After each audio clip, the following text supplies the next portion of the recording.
오늘은 여호수아 15장 말씀을 통해서 은혜를 받으시겠습니다. 요단 동편 땅의 분배는 모세 때 했고, 이제 요단 서편, 요단강 건너가서 차지한 가나안 땅을 분배하는데, 제일 먼저 유다 자손이 분배받는 것을 보게 됩니다. 1절에요. 또 유다 자손의 지파가 그들의 가족대로 제비를 뽑은 땅의 남쪽으로는 에돔 경계에 이르고 또 남쪽 끝은 신광야까지라 라고 말씀합니다. 자, 제비를 뽑는데 제일 먼저 누가 뽑으냐? 유다 자손이 뽑는다라고 하는 것입니다. 유다 자손이 실제적인 장자의 역할을 하고 있습니다. 또 숫자도 제일 많습니다. 어떻게 할 때 숫자가 불어나고 형통하고 복을 받습니까? 하나님의 말씀에 순종할 때에, 믿음으로 살아갈 때에 형통한다라고 하는 것입니다. 우리는 성경을 통해서 이 사실을 기억하고 정말로 하나님 중심의 삶이요, 하나님 앞에 예배하는 삶이요, 그분을 의지하는 믿음의 삶을 살아가시기를 소망합니다. 세상에서 형통하고 복을 받는 비결은 인간의 노력과 지혜만 가지고 되는 것이 아니다는 것입니다. 권력을 의지하고 재물을 의지한다고 형통한 게 아니라는 것입니다. 하나님의 은혜라는 것입니다. 이 유다 자손이 원래는 넷째 아들이었는데 실제적인 장자 역할을 하고 항상 모든 일에 그 앞장서다시피 한다라고 하는 것입니다. 그것이 하나님의 은혜였다라고 하는 것입니다. 그래서 숫자가 제일 많고 복을 받아 누리고, 지금도 이스라엘 사람들을 누구라고 부릅니까? 유대인이라고 부릅니다. 유다 지파가 강력한 지파가 되었다라고 하는 것입니다. 이 유다 지파에서 또 누가 나옵니까? 다윗 왕가가 되고, 거기서 영원한 왕이신 그리스도, 우리 예수님이 오셨다라고 하는 것입니다. 얼마나 큰 은혜와 복을 받은 지파가 유다 지파입니까? 그 유다 지파는 가나안 땅의 가장 남쪽에 위치하고 있습니다. 여기가 또 유대 광야가 있고요, 산악지대고, 또 외부의 애굽이라든 외부의 적들을 막아내야 되는 아주 중요한 지역이었기 때문에 유다 지파가 그곳에 제비를 뽑았는데 떨어졌다라고 하는 것입니다. 자, 2절에 또 그들의 남쪽 경계는 여매의 끝 곧 남향한 해만에서부터, 남쪽 경계는 여매의 끝이다. 여매는 무슨 바다입니까? 사해, 소금 바다. 짜서 고기들이 살 수 없는 바다. 바다에 고기가 못 산다. 그러니까 오직하면 사해다, 죽은 바다다 했겠습니까? 그 바다에 가면 실제로 그런 게, 고기 이런 게 못 살고 너무 짜니까 사람이 둥둥 뜹니다. 안 가라앉습니다. 그런 바다, 여매의 끝까지이고, 3절에 아그라빔 비탈 남쪽으로 지나 신에 이르고 가데스 바네아 남쪽으로 올라가서 헤스론을 지나며 아달로 올라가서 돌이켜 갈가에 이르고. 가데스 바네아는 어느 곳이었습니까? 모세가 12정탐꾼을 보냈던 곳, 그래서 가나안 땅을 정탐하고 오라고 보냈던 그 광야의 가데스 바네아까지 유다 땅이다 라고 하는 것입니다. 4절에 거기서 아스몬에 이르러 애굽 시내로 나아가 바다에 이르러 경계의 끝이 되나니 이것이 너희 남쪽의 경계가 되리라. 애굽의 시내, 애굽으로 가는 길목에 있는 강, 거기까지, 그리고 바다에 이르러, 이 바다는 무슨 바다이겠습니까? 지중해 바다. 이스라엘 사람들은 대해 큰 바다라고 불렀습니다. 이 지중해 바다까지. 5절에 그 동쪽 경계는 여매이니, 여매는 사해라고 그랬습니다. 요단 끝까지요, 요단강 끝까지요. 그 북쪽 경계는 요단 끝에 있는 해만에서부터. 6절입니다.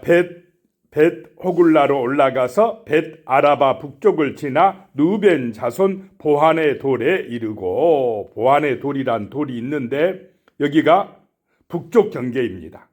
유다 지파와 베냐민 지파의 경계에 이 보한의 돌이란 돌이 경계석이 있었다라고 하는 것입니다.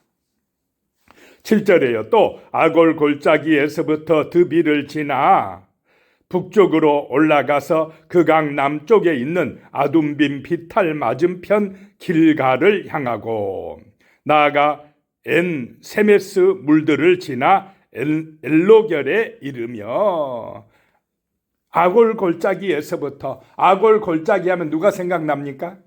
아간이 생각납니다.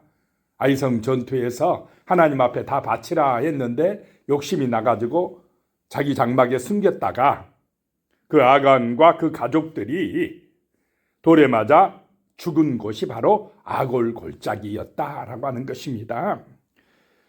8절에요. 또 흰놈의 아들 골짜기로 올라가서 여부스 곧 예루살렘 남쪽 어깨에 이르며, 또 흰놈의 골짜기 앞서쪽에 있는 산 꼭대기로 올라가나니 이곳은 느바인 골짜기 북쪽 끝이며,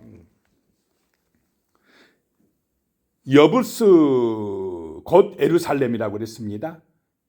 아직까지 여부스를 점령하지 못했기 때문에, 그래서 나중에 점령하고 여부스를 예루살렘이라고 이제 이름을 바꾸게 된다라고 하는 것입니다. 거기에 지나가면 또 흰놈의 골짜기가 있는데, 흰놈의 골짜기 하면 인신제사로 유명한 곳입니다. 아하스 왕 이래로 그냥 자기 아들들을 바알과 몰록 신에게 바치고 그 불에 태워서 자기 아들을 제물로 바친다. 누가 그랬다는 것입니까? 이스라엘이. 그러면 됩니까? 안 됩니까? 하나님 앞에 예배하고 그 말씀에 순종해야 될 이스라엘이 나중에 변질돼 가지고 이 흰놈의 골짜기에서 몰록 신에게, 바알 신에게 어떻게 인신 제사, 그것도 자기 아들을 제사로 제물로 바치냐 이 말입니다. 그 정도로 타락해 버렸다라고 하는 것입니다. 나중에 가면 하나님의 말씀을 잊어버리고 타락하니까 문제가 발생했다라고 하는 것입니다. 9절에요. 또 이 산 꼭대기에서부터 넵도와 샘물까지 이르러 에브론 산 성읍들로 나아가고 또 바알라 곧 기랏 여야림으로 접어들며, 10절에 또 바알라에서부터 서쪽으로 돌이켜 세일산에 이르러 여야림 산 곧 그살론 곁 북쪽에 이르고 또 벳세메스로 내려가서 딥나를 지나고, 벳세메스는 태양의 집이라고 하는 뜻입니다. 11절입니다. 또 에그론 비탈 북쪽으로 나아가 시끄론으로 접어들어 바알라 산을 지나고 얌느엘에 이르나니 그 끝은 바다며, 이 바다는 지중해라고 그랬습니다. 바다며. 12절에 서쪽 경계는 대해와, 대해 지중해와 그 해안이니 유다 자손이 그들의 가족대로 받은 사방 경계가 이러하니라. 자, 유다 지파가 받을 동서남북 사방 경계를 지금 말하고 있습니다. 잘 이해가 되십니까? 우리나라 땅이면 금방 머릿속에 싹 들어올 텐데, 동쪽은 뭐 동해바다가 있고 포항시 있고 내려가면 울산이 있고 남쪽으로 가면 부산이 있고 이렇게 말하면 쏙쏙 들어올 텐데, 그런데 우리는 안 들어와도 누구는 쏙쏙 들어오겠습니까? 이 유다 지파 사람들은 머릿속에 쏙쏙 들어옵니다. 그려집니다. 막 머릿속에 은혜가 된다 이 말입니다. 그래서 이 사방 경계 유다 지파가 받을 땅을 지금 말씀을 하고 있습니다. 13절에요. 여호와께서 여호수아에게 명령하신 대로 여호수아가 기랏 아르바 곧 헤브론을 유다 자손 중에서 분깃으로 여분네의 아들 갈렙에게 주었으니 아르바는 아낙의 아버지였더라. 이 아낙 자손이 살고 있는 헤브론 땅, 그 거인들이 살고 있으니까 아무도 올라가려고 하지 아니하고 그렇게 할 때에 지난번 말씀에 갈렙이 어떻게 했습니까? 나이가 85세이면서도 내게 그 산지를 주소서. 내가 아직 강건합니다.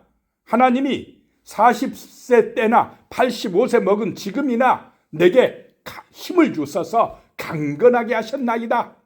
내가 하나님의 약속의 말씀을 믿고 올라가서 차지하리라 하니까 여호수아가 축복하고 기업으로 주었다 그랬습니다. 14절에 갈렙이 거기서 안악의 소생 그 세 아들 곧 세세와 아이만과 달메를 쫓아내었고, 그 85세 갈렙이 군사들을 이끌고 나아가서, 여기서 이 세 사람이 나왔지만 가나안 땅에 있는 굉장히 거인들입니다. 아낙 자손의 강력한 새 우두머리라고 봅니다. 그들을 쫓아냈다라고 하는 것입니다. 믿음으로 순종할 때에 하나님이 역사하신 줄로 믿으시기 바랍니다. 그래서 우리는 세상을 이기는 길은 믿음입니다. 철저하게 하나님 중심으로 성도의 삶을 살아갈 때에 세상을 이기게 됩니다. 15절 거기서 올라가서 드빌 주민을 쳤는데 드빌의 본 이름은 기랏세벨이라.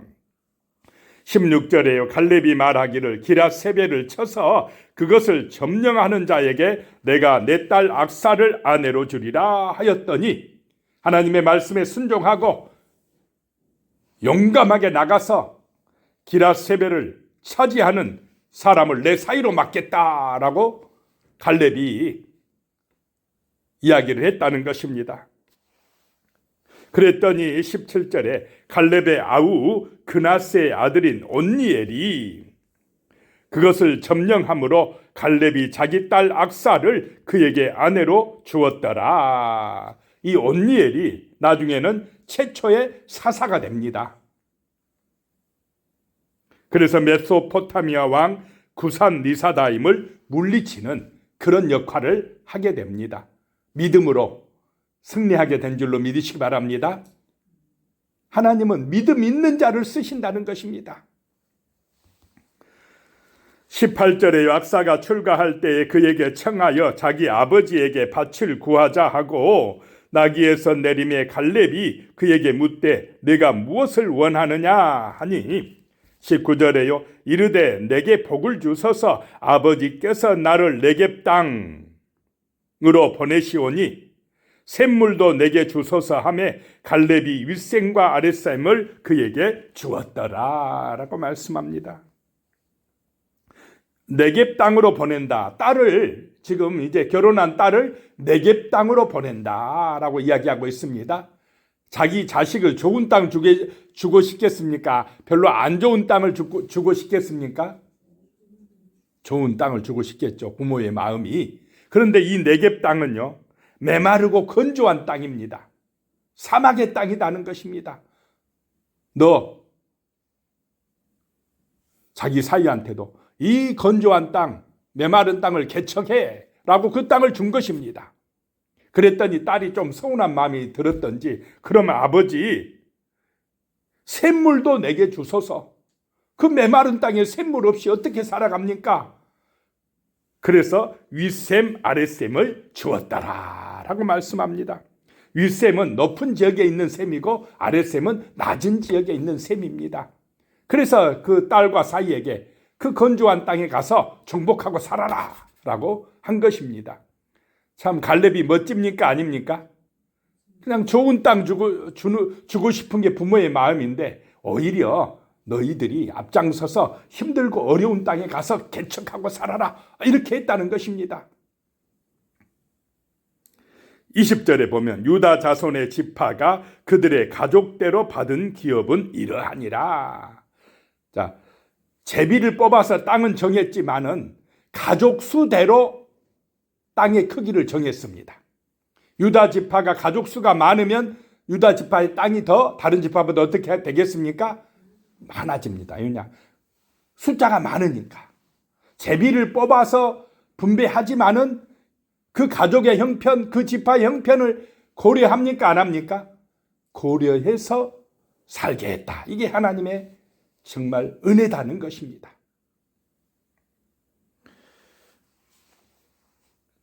그리고 이 유다 지파가 이렇게 하나님 앞에 귀하게 쓰임받을 수 있었던 것은 그 유다가 참 하나님 앞에 신실했기 때문에 그랬다라고 하는 것입니다. 실제적인 장자 역할을 했다는 것입니다. 창세기 43장 9절에 보면 내가 그를 위하여 담보되오리니 아버지께서 내 손에서 그를 찾으소서라는 얘기가 나옵니다. 그 요셉이 변장하고 애굽에서 총리되어 있지 않습니까? 그 형들에게 자기를 처음에는 알렸습니까? 안 알렸습니까? 안 알리고 누구를 데리고 오라고 합니까? 자기 아우 막내 베냐민 안 데리고 오면 절대 안 돼. 반드시 데리고 와. 그래가지고 이제 곡식을 가져왔는데 곡식이 다 떨어졌습니다. 다시 곡식을 사러 애굽에 가야 되는데 아버지가 누구를 안 보냅니까? 베냐민은 절대 안 보내려고 해요. 나엘에게서 낳은 아들 요셉도 어디 가서 죽었는지 살았는지 모르는데 이번에는 이 베냐민까지 그냥 또 데리고 가려고 하니까 못 보낸다. 그러니까 그러면은 곡식을 사러 갈 수가 없지 않습니까? 그때 나선 사람이 누굽니까?